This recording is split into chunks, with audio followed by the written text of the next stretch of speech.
This is the County Fair podcast, where fair influencers share their valuable insights, strengthening and growing the long-lived tradition of the County Fair. This episode is brought to you by ShowWorks.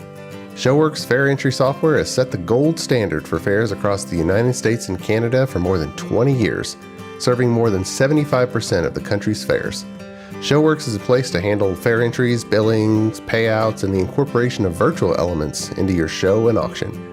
Visit www.fairsoftware.com to learn more. Today's scripture is from the book of Joel. The threshing place will be full of grain. The pits beside the presses will overflow with wine and olive oil. I will give you back what you lost in the years when swarms of locusts ate your crops. Joel 2, verse 24 and 25. Glad to have everyone joining us. Hi, I'm your host, Christina Rudolph, and I'm being joined with my co-host, Jeffrey Palermo. Howdy, howdy. Today, we are excited to explore the Big Fresno Fair with the Deputy Manager, Lauri King. Hi, Lauri. Hi, thank you so much for having me on today.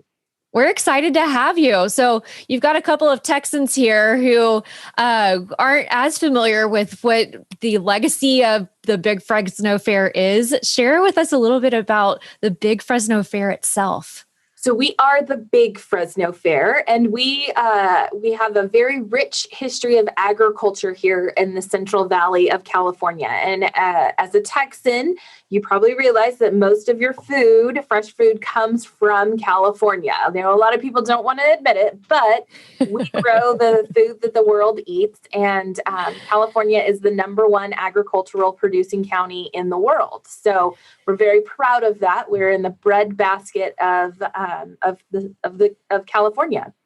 The Big Fresno Fair is the largest special event from San Francisco to Los Angeles. So that's kind of something exciting for us. And we're smack dab in the middle, and we get to showcase everything that makes the Central Valley and Fresno special and unique. Wow. That is awesome.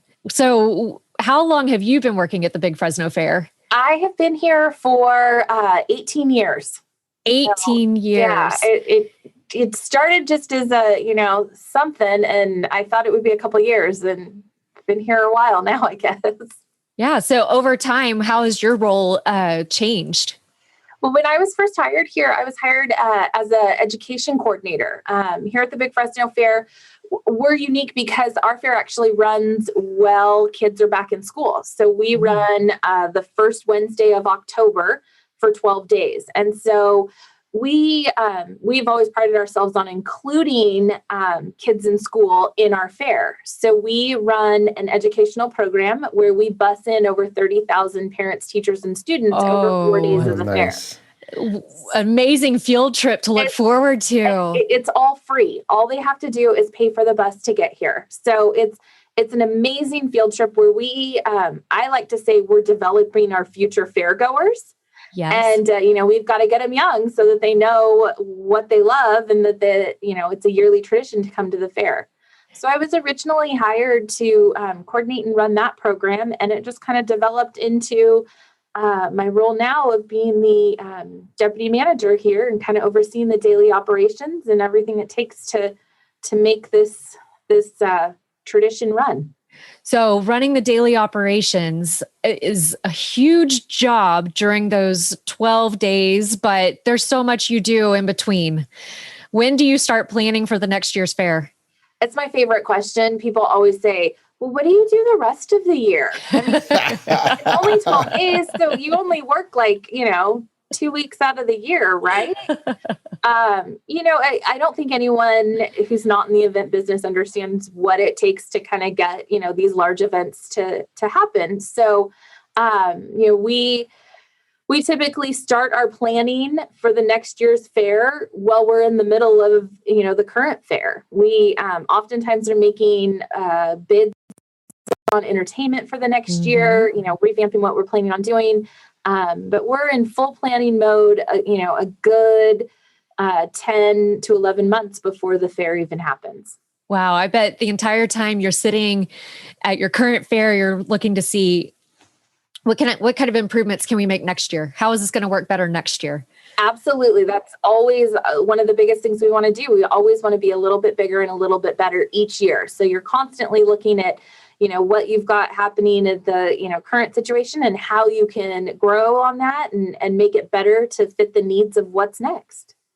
So last October, y'all were up and running and y'all had to make some changes in order to make the Big Fresno Fair happen. Y'all had a little bit of time on your hands. Y'all didn't get shut down, immediately at, come March. Your fair wasn't in March when COVID hit, but y'all had a little bit of time to prepare. What changes did y'all put in place in order to make something happen for your community?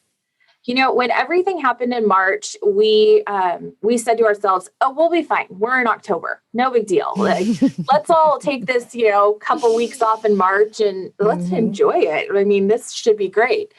And then as March, kind of wound on to May, and then May went into July, we kind of started going, things are not getting better. And how is this going to work? And then really, even as we got closer to October, numbers started doing better. We started kind of getting into different scenarios, but we knew we couldn't pull a normal fair off. For us, we ended up doing a drive-through fair. Oh. And so we had 23 concession stands set up. And then we also had 3 stages of entertainment. And then we had strolling acts going throughout the cars. And we brought in people so that they could, get their fair fill and they could get, their delicious fair foods, which so many people come to our events for the food. I like to say that, I'm a body built on fair food and I'm very proud of that. We don't have to worry about the beach body. So, we brought in our community to be able to do that. And, when we were doing our planning, we thought, okay, so if we can get over 10 days, because we shortened it to 10 days, in 10 days, if we can get 5,000 cars, I mean, that'll just be huge. We'll be so happy. We ended up with over 24,000 cars. Whoa. So, wow. Every day just blew us away. It was amazing. And it was so great to watch our community come out, and so many people just needed that, little reminder that we would get through this at some point, and, that their Big Fresno Fair would be there waiting for them when they got through it. Your creativity just really assisted in brightening your community. Well, you are only as good as the community that you serve. And we are so fortunate because we have just such a dynamic and diverse community that we want to be able to offer something to everyone. And, so we do a lot of community-based programs here on a normal year. And we are the Central Valley's tradition. That is where you're going for 2 weeks in October. That's awesome. Can I ask our obligatory question here? We've asked other guests on the show, and that is, why the county fair? What is so special about it? Why is it a tradition that endures? What is it about the fair that makes it awesome? It's that feeling of, for me, it's that feeling of, nostalgia, and this is what our community was built on. And for our community, it's also the fact that you can come. It doesn't matter, where you live, where you grew up, what race, ethnicity, color, anything. It really is just a melting pot of folks to be able to come out and enjoy and, recognize that we all have special talents, and you get to showcase them at the fair, whether that be through, our 4-H and FFA and their, animal exhibits, or, the people in the home arts building with their 100-year-old quilts and jams, or, showcasing their photography or fine arts. It's just, it's your county fair, and it's a reflection of who you are. And so for us, that's what we try to do, is make sure that, we have something for everyone from 1 to 101. That's really great. What did you grow up in that area? And was this your home county fair, or did you grow up elsewhere? I did not grow up here. It was not my hometown fair. I actually grew up in the central coast of California over it's about 2.5 hours from where we are here. My hometown fair is the California Mid-State Fair in Paso Robles. And it's very different. It's very different from the Big Fresno Fair. It's a very entertainment driven fair, but it's also a super tight knit community oriented fair. Where the Big Fresno Fair, we serve so many that we're really such a melting pot and so much more diverse that it's very different. But for me growing up, the county fair was everything every summer. It was my parents, they both worked and they took their vacations and we got a hotel room in town across the street from the fair. And we spent 2 weeks at a hotel room and we showed our livestock and we went to concerts, and the county fair was everything for our family. It was our family vacation. And that's how a lot of that community grew up. And so that was kind of, for me, that's how it was, built for me, is that, the county fair was everything. So to be able to come here and have it be something so different for so many, but still something so the same. That's really special. That is really special. So you mentioned livestock. Do you continue on with a livestock tradition in your family? I do. I have 3 kids, and my oldest, who is 13, he and his younger brother, who is 11, they both show at our fair. And then I have a daughter who is 6. And I mean, as soon as she is ready and able, she will be in that show ring. She is definitely our child who wants to show more than anything in the world. So my kids have been very fortunate to exhibit at our fair. And my oldest had the reserve champion steer in 2019. So, wow, nice. Congratulations. Yeah. So steer, what else do y'all raise? Goats or goats. So we've got, we're really into the club calf side of the cattle industry. We've got some of our own cattle that we, do embryos and we jackpot all year long with our cattle. And then we also show boar goats. So my middle child is definitely a goat boy, and he really enjoys showing the market goats. So we've learned a lot about that. Thank goodness. Goats are just little cattle, in my opinion. So things kind of cross over for us. That's good. So running Big Fresno Fair, you obviously know the ins and outs, and you mentioned taking your kids to Jackpots and things like that. So how do your kids are obviously going to Jackpots, they're prepping for the Big Fresno State. What are some tips and tricks that you have for other people out there that are getting ready and want to show at Big Fresno? For me, it's always been getting your animals out there and getting them used to, different atmospheres. And that's one of the biggest reasons why we jackpot, is so that, my kids can be ready when, we get to the end game, which is the Big Fresno Fair. And so I am such a big proponent of, getting the kids out there to the jackpot shows. And, California, we're not Texas, we're not Oklahoma, but we do an okay job. We've got quite a few jackpots going. And so I'm a huge proponent of our youth getting out and exhibiting at those and, getting their animals ready for that, culmination at the county fair. We love it. It's a family tradition for us to, we go to every single one that we can. And, my kids are fortunate. They get to play baseball and do dance and horses, but jackpots are definitely our favorite. Oh, very cool. Well, I love hearing about that. So I have going back to talking about how you've run your fair this past year during COVID with October upon us. I know we're already in April, May, and you're looking ahead. What kind of things are you keeping from this past year? And how are you looking at what you can do this coming year?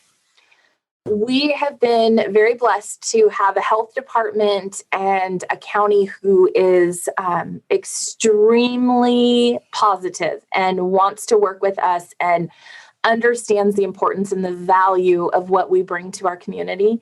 And so we've been told early on that, plan for a fair. And so we are in full planning mode. It's not going to be a normal fair. I think it's going to take a few years before any of us get back to being, quote, normal. And so, we're kind of enjoying it, though, because it's our opportunity to revamp and relook at and reimagine what our fair could be. So, we're looking at taking exhibit buildings and where maybe some of the exhibits have declined in the past. We're looking at combining some exhibit buildings and maybe bringing in some new exhibits and really looking to showcase technology in agriculture.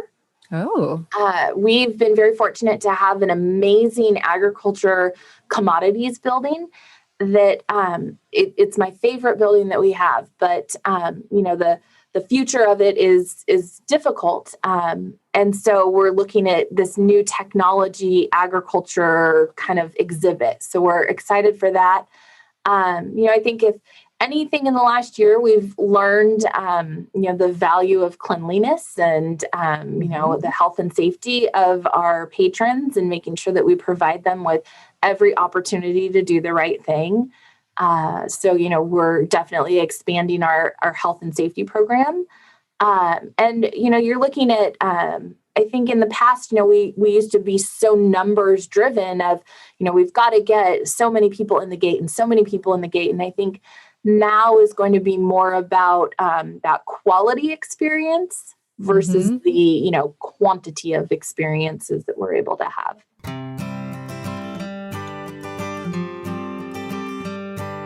ShowWorks Auction is taking junior livestock shows and sales by storm. As the leader in integrated live and online auctions, there's a viable solution to enhance every fair. Check out www.fairsoftware.com today. There has to be a team of people working together to make this year possible. Who are some of the key people in your community or on your boards or that are really helping to drive making your fair the success it will be? So, it's those key stakeholders. So it's for us, we are a county fair, but we're governed by the state. So we've got a lot of people, in the Department of Food and Agriculture and the Fairs and Expositions who are assisting us. Our county has been fantastic. But I have to say, it goes back to your staff who, for us, we had to go through a massive layoff process in December. So we actually had to lay off 18 people. And, it was terrible. It was terrible. Yeah. And so sorry. Yeah. One of those things you never want to have to go through as management and, because we're a family. But I will say through that, we've all had to learn how to do different things. And we've all developed new talents, and you learn in that the people who are with you because they love it and because it is a part of them, versus the people who are just there for the paycheck. And we have a lot of folks who have stepped up in our livestock community primarily, and in our exhibits community, and they have taken things on and they have said, we're just going to do this and we're going to be here to help you and to make it work. And, once you guys are back on your feet, then we'll figure out what that means, for us being compensated. So it's finding that core group of people who love what you do and help you. So how many people do y'all have on staff now? So we went from a staff of, including our temporary people and our permanent people, when we were fully staffed for a normal day, we were at 80 staff, and we have 11 now. Oh, Lauri. Wow. Yes, I can tell you, I have pulled Yes. weeds out in front of our office. I have, done janitorial services for things. I mean, I've done things that I never thought I would do, but I think that's what makes us a better team, and we're all just pitching in to do what we need to do. Wow. When it comes time for the fair to roll around, how many volunteers do y'all typically pull in? We pull in about 300 volunteers. Mm-hmm. And then for a normal year, we'll hire about 800 people to get, through all of our temporary positions. I'll definitely be praying that with this year's fair, y'all are able to really serve the community and keep everybody staffed during that time. We're excited, and our community is ready. I think like most communities, people are ready to get out, and people are ready to, take those, safety precautions that they need to take, but people want to, be with other people, and they want to live their life. And, we're more than happy to provide that opportunity for them. Absolutely. Absolutely. I think that, so many fairs across this year, across the states, have had to change things, and y'all have done an excellent job of getting creative. And I love that through it all, y'all made sure there were some things that just aren't going to go by the wayside. Agriculture being one of those. We're just a big proponent of ensuring, education for agriculture is out there and available. And I'm glad that y'all were able to have your show this year. I applaud anyone out there who was able to make it happen. Have your sale. Y'all did well with it, in spite of everything. And that's fantastic. So. And I think you learn a lot from it. I don't know that we would have ever thought about the virtual auction side. But I can say, moving forward, I am super excited because this year I want to pair both things. So I want to have our in-person live auction, but I want to have a virtual component to it as well, because, I just think it adds so much, and it's what it's what the world is. So being able to, send that link out to, your Facebook groups and your parents, everything, it's such a better opportunity for our kids. So I'm really excited for, what we learned going through last year and what we can adapt to, the next year. That's a really neat way of looking at it, because you did virtual auction last year because you had to, and this year you'll get to do it just to enhance your live auction. Nobody wants to lose that live auction field, but when you're sitting around waiting for that specific lot to come up for bid, and you just, your child needs popcorn and you have to run to the concession stand, you could still bid from your phone. Well, and and I've looked at, really the opportunities for those add-on bids they're just so big. You can send it out to anything, and it's so easy. And that's sometimes we tend to make things more difficult than we need to. And this is just really such a natural, easy thing. From talking to so many fairs on the County Fair podcast, there's just a couple of extra things that are raising a lot more money for the kids, which is what we're trying to do. They're investing in some money. They're hoping to get it all back, but they're hoping to get more. And just having some online bidding ahead of the live sale, well, the starting prices are higher as a result of that. And then just calling for add-ons for 1 or 2 weeks after. Some fairs are reporting I think at around 20-25%, just more revenue across the board just by doing that, whether it be grandparents or family members or just local businesses who allocate a certain amount of money and they hadn't hit their budget of giving it and they want to give. Absolutely. It makes it so much better. It expands your reach probably even beyond your, Los Angeles. You're reaching other states, and they're able to participate in your fair in ways you didn't anticipate. Absolutely. And it's great for our kids. We've got to keep those kids involved so that, we've got those future fairgoers, and we've got those, leaders in our ag industries. Mm-hmm. So one thing I like to ask our podcast guests is, what is one of your favorite memories that you can muster up from your past about just with your experience with county fairs? So when I went to Cal Poly San Luis Obispo, and when I was in school there, I started a project with some other students at the California Mid-State Fair, and we created this area called the Animal Lab. And essentially, it was like a place where you could come see baby animals. You could,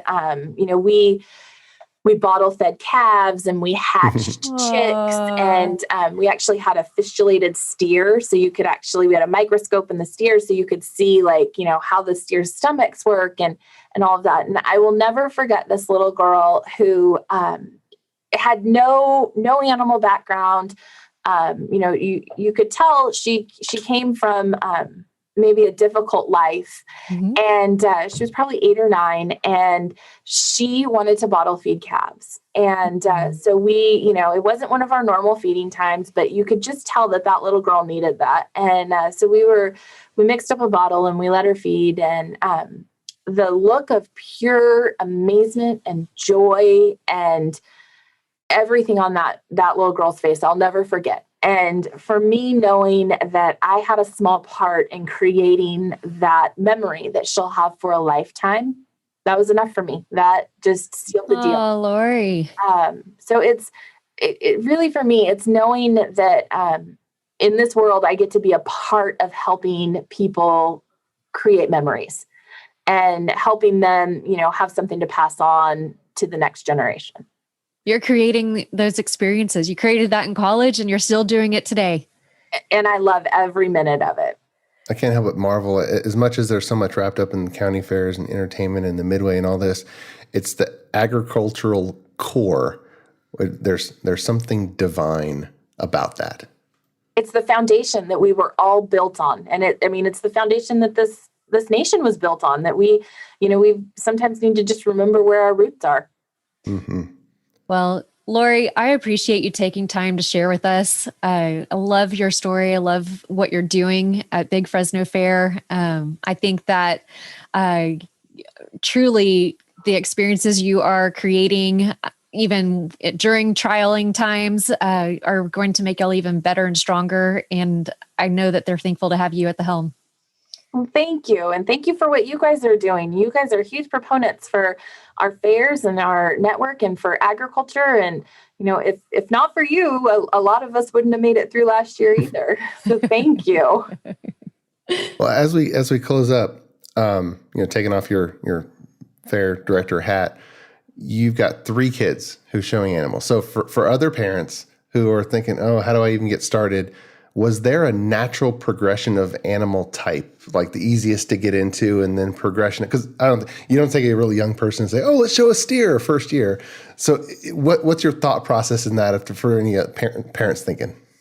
So, honestly, we would have just liked to have jumped right into a steer. My husband and I both grew up showing cattle, and we definitely have a much greater love and passion for cattle. But our oldest, like you just said, was not ready for a steer. So we started with a hog, and it was great. He showed 3 pigs before he jumped into his steer, and it was great. I think anytime you can get in and teach any kid responsibility of, you've got something else that is dependent upon you. You've got to feed, water, work with. Anytime you can do that, regardless of the species, you're going to have great outcomes. You can start with dogs or rabbits or, what have you, but anything you can do. Like I said, we're a huge family who loves the show industry and the jackpot industry and what we get to do, and teaching people about our animals and that they're more than what people think. And, they're a lot of the times they're a part of our family. Well, I think Jeffrey's asking because he's got the chickens down, right? You got the chickens. Yep. You got eggs coming, and looking at maybe a goat or 2. Maybe. The goats have so much personality. We've really enjoyed the goats. They are like little humans. They are very social creatures. And so, goats are a lot of fun. I wish we would have been able to have chickens. My husband works in the poultry industry, so we can't have any feathered animals, but I think my kids would have loved chickens. So yeah, anything you can get, kids love it. Well, here in this part of Texas, with chickens comes the obligatory box trap for catching the raccoons that are always trying to get your chickens. And without even baiting the trap, I just left it open. And then a week later I came by, there was a skunk in there. And I got to figure out how to get rid of the skunk and whoo, but it worked out okay. We've been there. My kids trapped a skunk in our feed room one day. Oh. It was terrible. You always wonder, how do we end up here? Oh, yes. Yeah. You just nod and smile. Nod and smile. The joy children bring. Children and animals. Yes. Yes. Yeah. Yes. All right. Well, thank you so much for being our guest on the show today. Well, thank you. And you guys have a wonderful afternoon. You too. Thanks, Lauri.